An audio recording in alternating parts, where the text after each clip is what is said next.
Қайырлы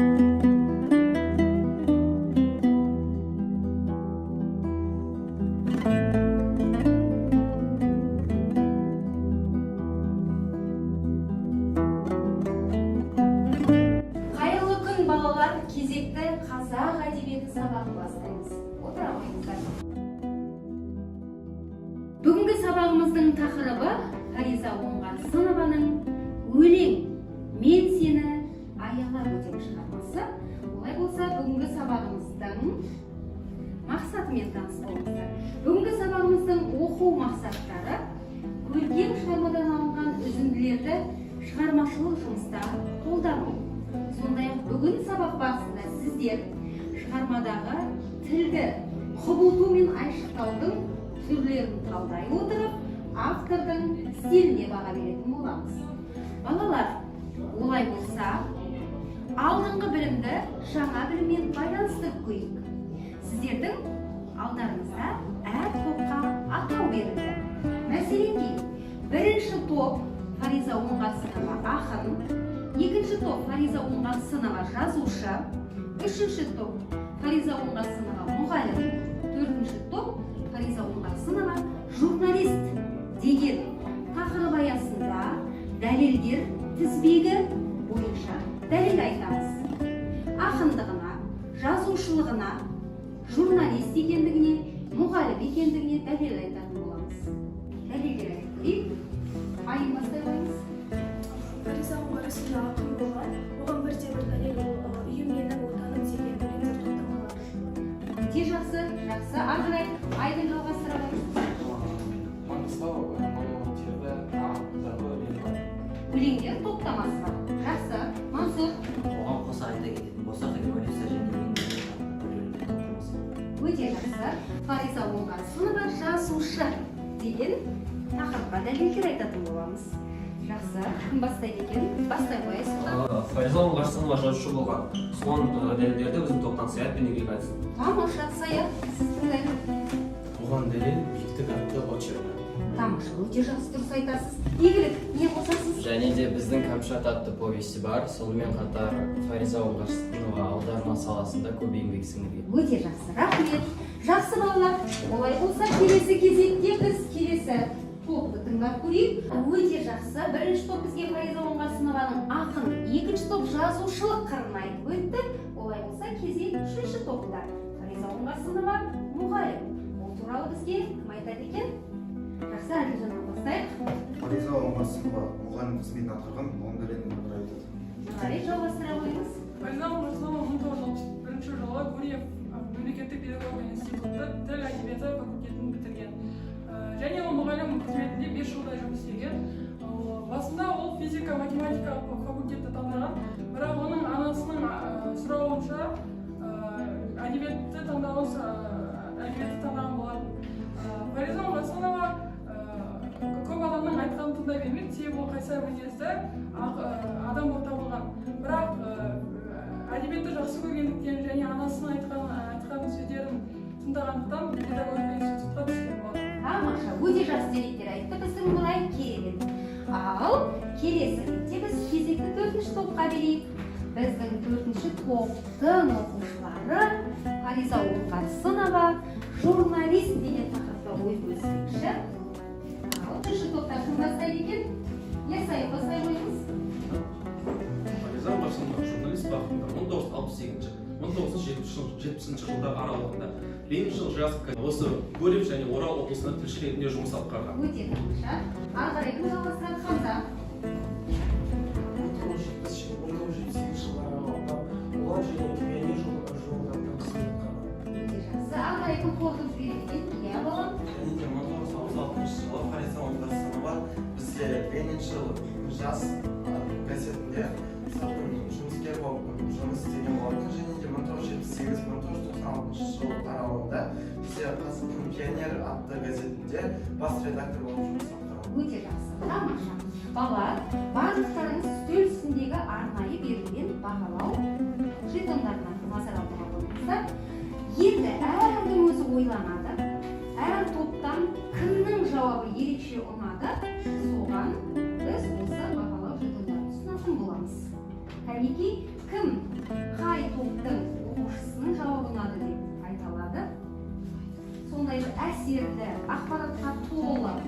мақсатында келіп тұр айта ғой. Кімге келіп кетті бұл? Маған Фариза Оңғарсынова мұғалім деген тобынан Әлжан жауап алды. Өте тамаша, Әлжанға сынақ ойын жетондар бере қойыңыз. Келесі тағы қай топтың жауабын алғысы келіп тұр? Иә, соған. Маған Фариза Оңғарсынова журналист тобынан Ерсайынның жауабын. Тамаша маңызы. Ерсайынға сынақ ой. Жарайсың Ерсайын. Ары қарай тағы сіздердің топтарыңыздан иә игілік. Маған мұғалім тобынан Нұрайдың жауабы. Өте тамаша. Маған да Нұрайдың жауабынан болатын. Ары қарай кеттік. Ален айта ғой, тыңдайық Аленді. Маған Фариза Оңғарсынова ақын тобынан Мансұрдың жауабын алды. Өте тамаша. Мансұрдың жауабын алды. Бір-бірімізге қошемет көрсетіңізші.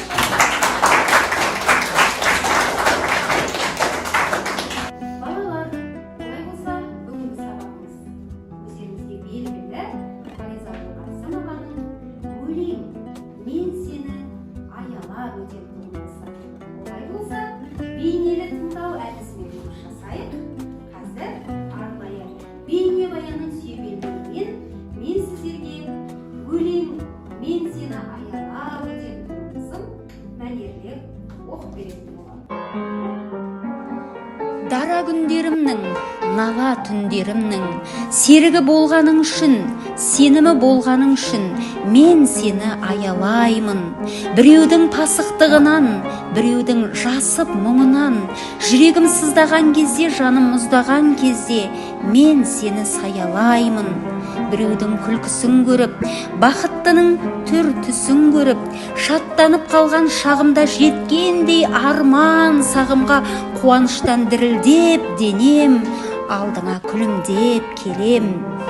Ажалмен айқасқан сәтте қыршын жас көз ілгенін көріп, өткінші сезімдерді көріп, кешегі доспын дегеннің минутта жерінгенін көріп, кімнен өшімді аларымды білмей, кімдерге кінә тағарымды білмей, алдыңа лапылдап келем, жарылуға жақындап келем. Өмірдің өткелдерінен қиындық көп көргеніммен, өртеніп от басқаныммен, өзіңмен қоштаспадыммен, күлкімді жайлы күнімді, азапты қайғы мұңымды өзіммен бөліскенің үшін, қатеммен жеңістерім үшін, менің мынау қиындау тағдырым болып, о баста көріскенің үшін, өлең, мен сені аялап өтем.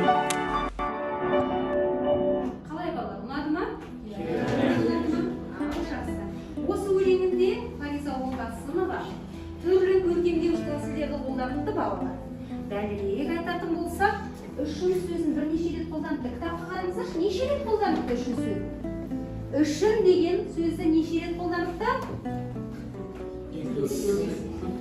4 рет қолданыпты. Ал жақсы, кезде деген сөзді неше рет қолданыпты? Қайталаулар, я ана құраларды байқап отырсыздар шығармаларында.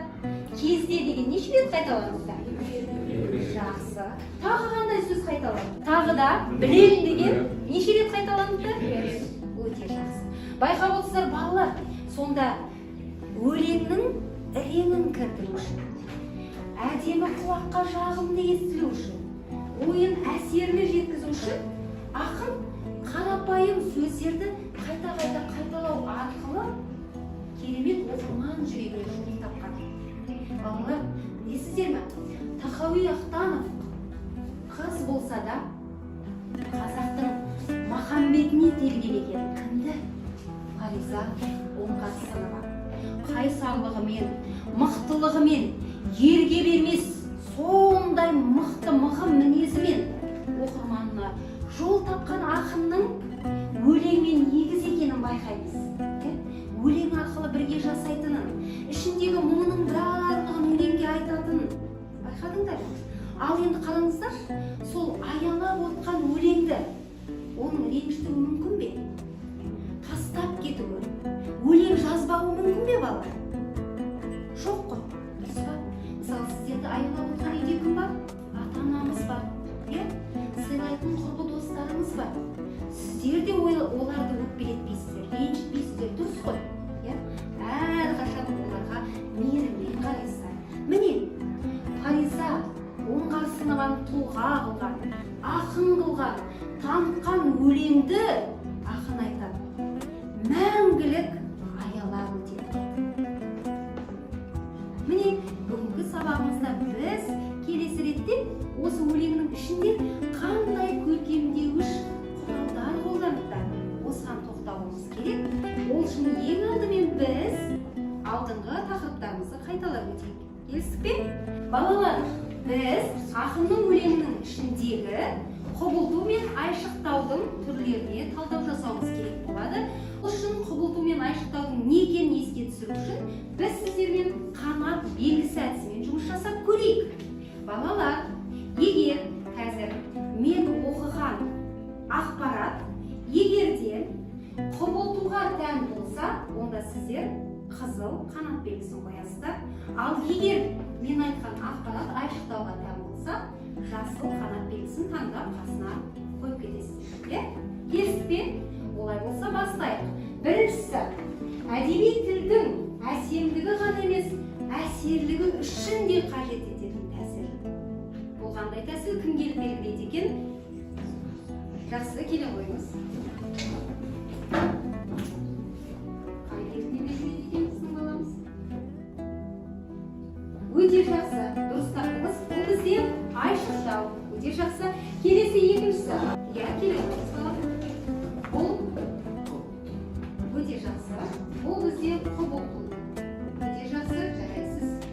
Ары қарай кеттік. Келесіні кім оқып бізге тауып береді екен? Кім келеді? Иә, келе қойыңыз. Тамаша. Иә. Өте дұрыс айтасыз. Бұл бізде айшықтауға тән белгі екен. Бейнелепке етіпті зерделеп таныту ойды өзгерту. Өте жақсы, дұрыс айтасыз. Бұл бізде құбылту. Жақсы, жарайсың, Ясин, рахмет. Ары қарай келе ғой балам.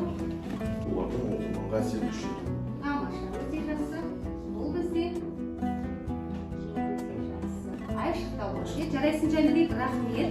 Ары қарай келесі ең соңғы тапсырманы кім жасайды екен? кейде тіпті өнім аялдырып айту. Тамаша, бұл қайсысы болады? Жақсы, өте жақсы. Балалар, тап осы жұмысқа сараптама жасап көрейік. Қай топтың оқушылары белсенді болды? Бізде сол топқа қошемет көрсетейік. Қай топтың балалары белсенді болды? Журналист тобының балалары. Балалар, қазір біз өлеңдегі көркемдеуіш құралдарды табатын боламыз. Ол үшін ең алдымен қазір біз сіздермен ойна әрі ойлан әдісіне дейін ақынның өлеңін кітапқа қарап бір тамаша әсерлі түрде мәнерлеп оқып жіберейік. Кім оқып береді екен? Ал жақсы бастай отыралам. Барлығымыз мұқият тыңдайық. Дара күндерімнің, нала түндерімнің серігі болғаны үшін, сенімі болғаны үшін мен сені аялаймын. Ардай жалғастырамыз саят. Біреудің пасықтығынан, біреудің жасып мұңынан, жүрегім сыздаған кезде, жаным мұздаған кезде мен сені саялаймын. Біреудің күлкісін көріп, бақыттының түр-түсін көріп, шаттанып қалған шағымда, жеткенде арман сағымға. Қуаныштан дірілдеп денем, алдыңа күлімдеп келем. Ары қарай жалғастырамыз. Ажалмен айқасқан сәтте қыржын жас көз ілгенін көріп, өткінші сезімдерді көріп, кешегі доспын дегеннің минутта жерінгенін көріп, кімнен өшімді аларымды білмей, кімдерге кінә тағарымды білмей, алдыңа лапылдап келем, жарылуға жақындап келем. Тамаша, ары қарай жалғастырамыз. Өмірдің өткелдерінен, қиындық көп көргенімен, өртеніп от басқанмен, өзіңмен қоштаспадым мен. Күлкімді, жайлы күнімді, азапты қайғы мұңымды, өзіме бөліскенің үшін, қатем мен жеңістерім үшін, мен мынау қиындау тағдырым болып, о баста көріскенің үшін, өлең мен сені аялап өтейін. Тамаша, жақсы балалар. Ал балалар, өздеріңіз жаңа ғана мәнерлеп оқыған өлең шумақтардың ішінде қаламгер керемет көркемдеуіш құралдарды қолданған. Олай болса, біз ақын өлеңдеріндегі эпитет, метафора, метонимені табатын боламыз. Яғни егер сіздер эпитеттерді берілген үзінділерден эпитеттерді тапсаңыздар, сандық белгісіндегі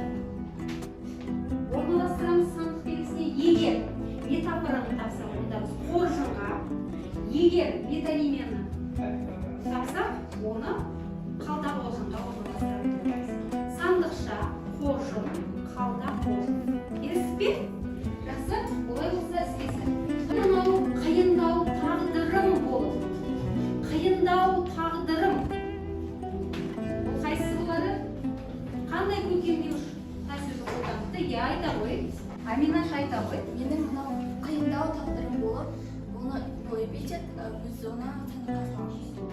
Жақсы. Қиындау тағдыр. Эпитет. Жақсы, жарайсыз. Ары қарай келесі. Күлкімді жайлы күнімді эпитет болады. Қайда саламыз? Сандықтың ішіне саламыз. Тамаша, өте жақсы, жарайсыз. Келесі. Өртеніп от басқанымен, ол метонимия, ол қалта қоржынға салынады. Өте жақсы, жарайсың. Томирис, рахмет. Келесі. Дара түндерімнің, ол эпитет, яғни сандыққа салынады. Тамаша, өте жақсы, жарайсың. Нұрай, ары қарай кеттік. Жүрегім сыздаған кезде, жаным мұздаған кезде бұл қалта қоржынға саламыз, және ол метонимия. Тамаша, өте жақсы, жарайсыз. Рахмет, Мариям. Келесі. Айта қойыңыз. Бақыттың түр-түсін көріп, ол бізге метонимия қалта қоржынға саламыз. Тамаша, жарайсыз. Өте жақсы, Айым, рахмет. Келесі. Шаттанып қалған шағымда жеткенде арман сағынған. Бұл бізде ауыспалы мағынада тұр, яғни бұл метафора, және де ол қоржынға кетеді. Өте жақсы, жарайсың, рахмет. Ажалмен айқасқан сәтте ол бізде метонимия, және де ол қалта қоржынға салынады. Тамаша, қалта қоржынға салынады. Ары қарай кеттік. Келесі. Өткінші сезімдерді көріп, ол эпитет сандыққа саламыз. Өте жақсы, жарайсың. Кешегі доспын дегені ол бізде метонимия, оны біз қалта қоржынға саламыз. Тамаша, жарайсыз, рахмет. Ары қарай кеттік. Келесі. Алдына лапылдап келем, ол бізде метафора, оны қоржынға саламыз. Өте жақсы, жарайсыз. Топтың оқушылары белсендірек болды. Я ерсайын. Осы жұмыста жазушы тобы өте белсенді қатысты. Тамаша, қошемет көрсетіп.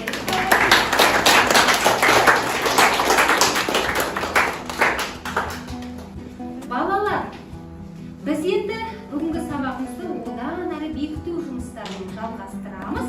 Қазір адасқан әріптер әдісі бойынша жұмыс жасаймыз. Мен сіздерге бір мысал айтам өлеңнен, сіздер сол мысал қай көркемдеуіш туралы жатады, соның атын тез, жылдам, берілген текшелерді пайдаланып құрастыратын боласыздар. Келістік пе?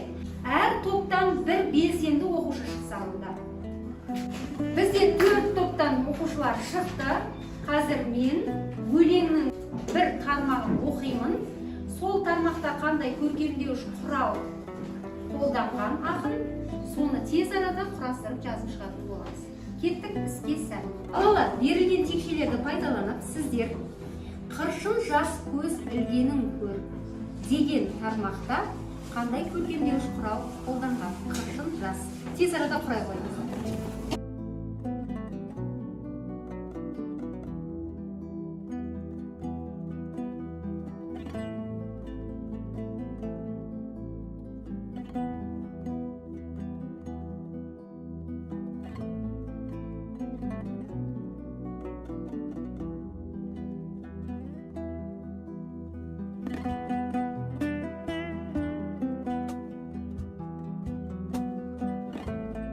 Келесі тағы бір ақын өлеңінен мысал айтайын. Сіздер сол қай көркемдеуіш құрал, соның атын тез құрастыра қойыңыздар. Өмір өткелдерінен. Кірістік.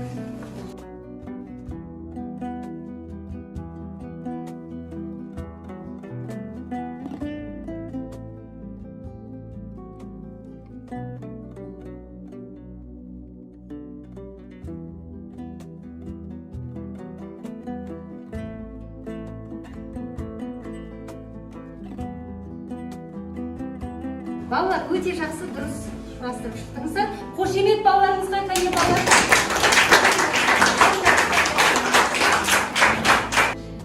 Балалар, ары қарай сабағымызды жалғастырайық. Келесі біз сіздермен салыстыр және сарала әдісімен жұмыс жасаймыз. Алдыңғы бірімен жаңа бірінді байланыстыра сөйлеп балалар. Олай болса біз бұдан бұрын Төлеген Айбергеновтың сағыныш өлеңімен танысқан болатынбыз.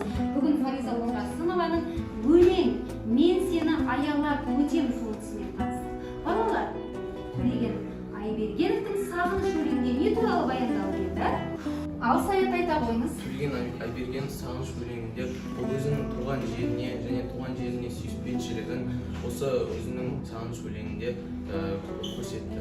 Тамаша, дұрыс айтасыз. Отанына, тіліне, дініне батыр бабаларына, даналарына деген сүйіспеншілік көрсетті. Солай ғой? Келісесіздер ме балалар? Жақсы, өте жақсы.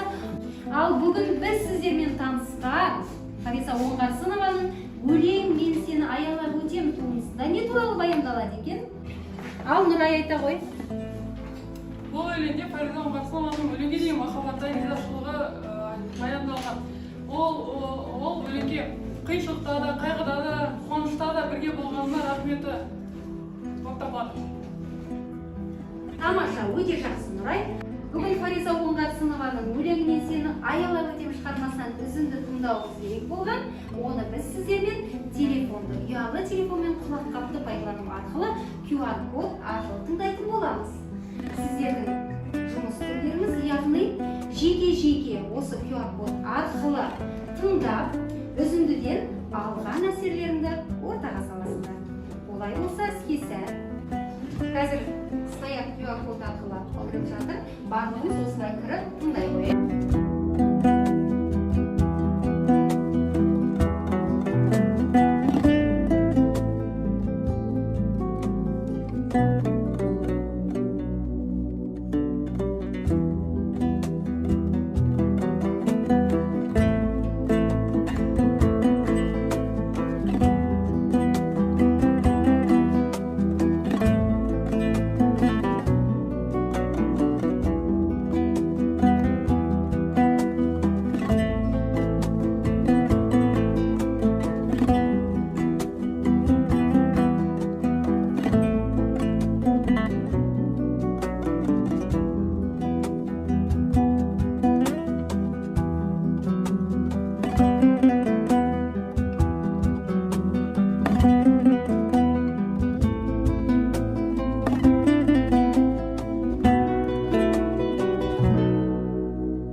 Өздерің жанды дауыста тыңдаған үзіндіден алған әсерлеріңізді ортаға салсаңыздар, қалай деген?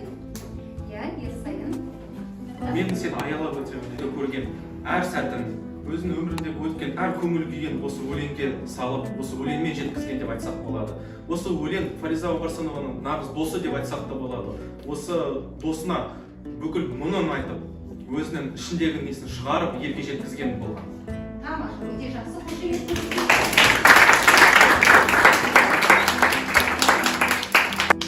Ақын өлеңнен алған әсерін тыңдау үшін Саятқа кезек берейік.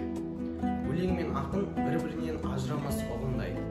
Өлеңді тыңдай отырып ұққаным, ақынды ақын еткен өлең болса, өлеңді мәңгі жасайтын қаламгер. Фариза Оңғарсынова биік сезімнің ақыны. Ақынның әр өлеңі тыңдаушының жүрегіне ой салып шабыттандырады. Тамаша Саят, рахмет. Ақын өлеңнен алған әсерін Мансұр айтқысы келіп тұр. Мансұр, тыңдайық. Ақынның өз даусымен оқыған өлеңін естіп, мынандай тұжырымдамаға келуге болады. Ақын өлеңмен егіз, әр шумағынан, әр тармағынан ақынның өлеңге деген махаббатын көруге болады. Еліне еркелей алғанын, өзі де елін еркелете алғанын өлең арқылы сездірте алды. Келесі кезекті игілікке берейік. Фариза Оңғарсынова қаншама жанды өлеңмен жұбатып, поэзия падишасы атанған. Қазақтың қара өлеңін танытып, сөз зергері болған. Сонымен қатар ғасырлар бойы өлеңмен өрілген ұлтымыздың мақтанышы екенін байқадым. Өлеңнің ерекшелігі өмір шеңдігінде, ол қазақ халқының жүрегінде мәңгілік қалады. Жақсы, рахмет деген. Балалар, бүгінгі сабағымызда бекіту сәтіне де келіп жеттік. Қазір өздеріңіздің қолдарыңыздағы ұялы телефонды пайдаланып, Google формат арқылы сіздер арнайы берілген бүгінгі бекіту сұрақтарын тест арқылы орындаңыздар. Сіздеріңізге сәттілік.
Балалар, жаңа ғана өздерің жазған тесттің нәтижесі интербелсенді тақтада көрініп тұр. Берілген сауалдар мен нәтижелеріне назар аударыңыздар.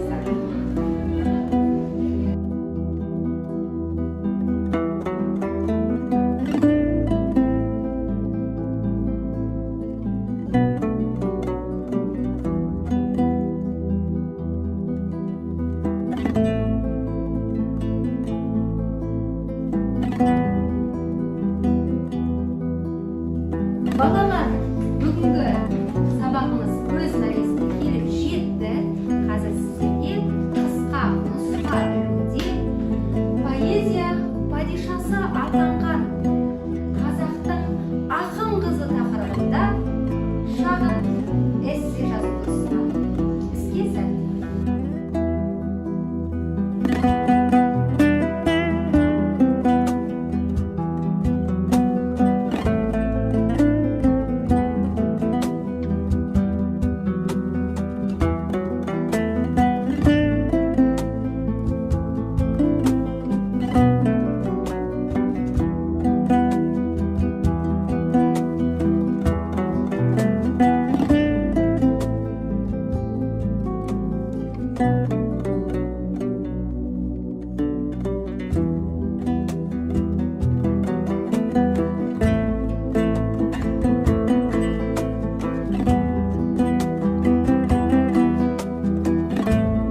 Балалар, тамаша эссе жазғандарына күмәнім жоқ.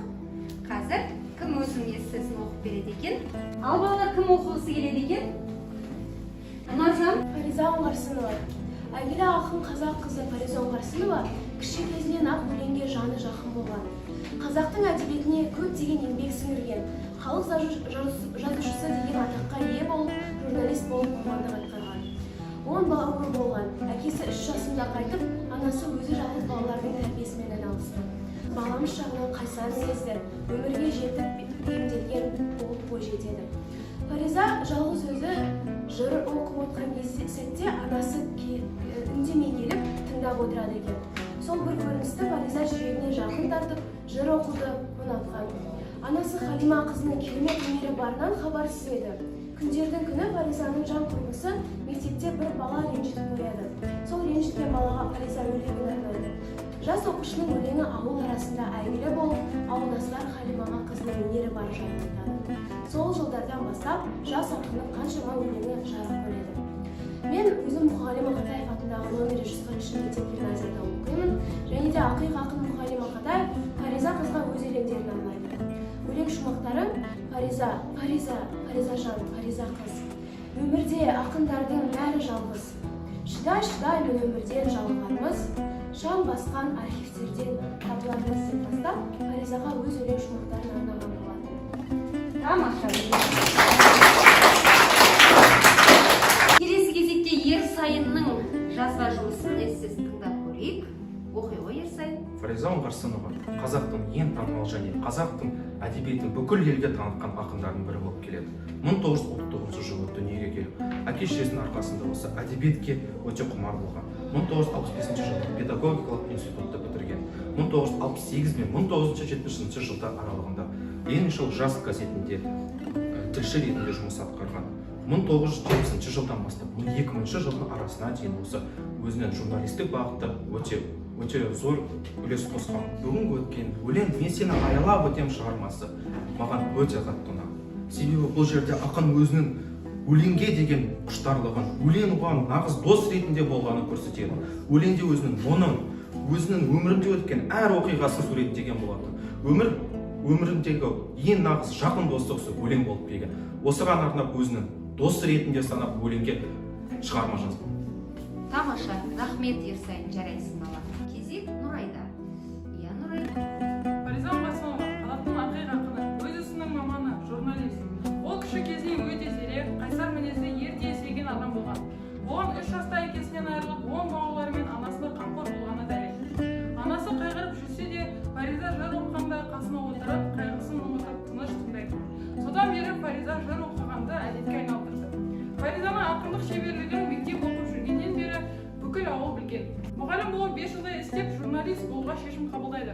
Өлең "Мен сені аялап өтем" өлеңінен мен Фариза Оңғарсыноваға өлеңнің өте маңызды екенін түсіндім.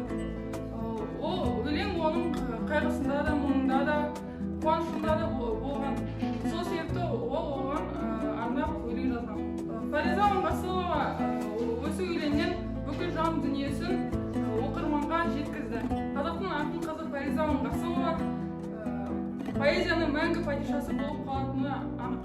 Балалар, бүгінгі сабағымызда кері байланыспен қорытсақ дейміз.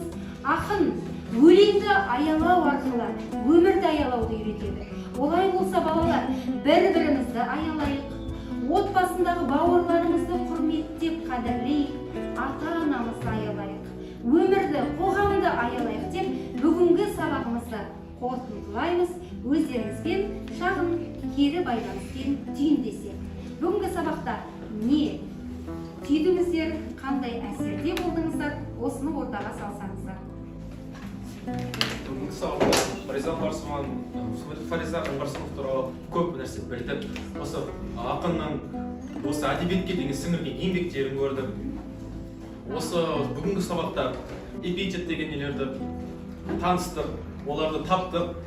Осы Фариза Оңғарсынованың өлеңдерінің арасындағы осы көптеген әдеби стильдерді, қандай стиль қолданғанын танысып, осы сабақты қызық өткіздік. Тамаша, жақсы өткізген. Әділжанның кері байланысын тыңдайық, балалар. Бүгінгі сабақ маған қатты ұнады. Әсіресе тотопия жеке жұмыс түрлері өте қызық өтті. ақын өлеңіне жан-жақты талдау жасап, эссе жазып, шығармашылық жұмыспен айналыстық. Бір сөзбен айтқанда, ақын өлеңнің құндылығын ұқтық. Тамаша, рахмет Әділжан. Бүгінгі сабағымыз өте керемет өтті. Көптеген мәліметтер білдік. Білмеген мәліметтерді алдық. Нұрай айтқысы келеді екен, айта бер. Кеше мен Фариза Оңғарсынова туралы мәлімет іздегенде көптеген ақындар оның өлеңдері жүрекке байланатын және оларды түсіну оңай екендігін туралы айтқан болатын. Бүгін осы өлең мен сені аялап өтем өлең арқылы мен олардың айтқан сөздерін дұрыс мағынада түсінгенімді білемін. Тамаша, өте жақсы. Қақырын айтады әсеріңізді. Сабақтан алған әсеріңізді. Келесі кезекте Жәнібектің кері байланысын тыңдап көрейік балалар. Бұл сабақ өте әсерлі өтті. Поэзияның құдіретін ұқтық. Сыныптастарымыз сабақта өте белсенді қатысты. Әсіресе біз ұялы телефонмен тест тапсырғанымыз, телефонмен өлең тыңдағанымыз өте қызық болды. Тамаша, рахмет. Рахмет Жәнібек, жақсы. Бүгінгі сабағымыздың 90-ның аяғында өте жақсы өтіп, 90 аяғына бізге көптеген жақсы оқиғаларды шабыт берді, иә? Шабыт берді. Жақсы. Келесі кезекте әлемнің кері байланысын тыңдап көрейік. Сабақта біз түрлі әдіс тәсілдермен жұмыс жасадық. Әсіресе маған ұнағаны ақынның өз дауысымен жазылған өлеңді тыңдағанымыз. Сондай-ақ QR код арқылы жұмыс жасау, Google формат арқылы біз тест тапсырдық. Тест нәтижесінде біз өзіміз бағалай алдық. Сол маған өте қатты ұнады. Жақсы, рахмет әлем.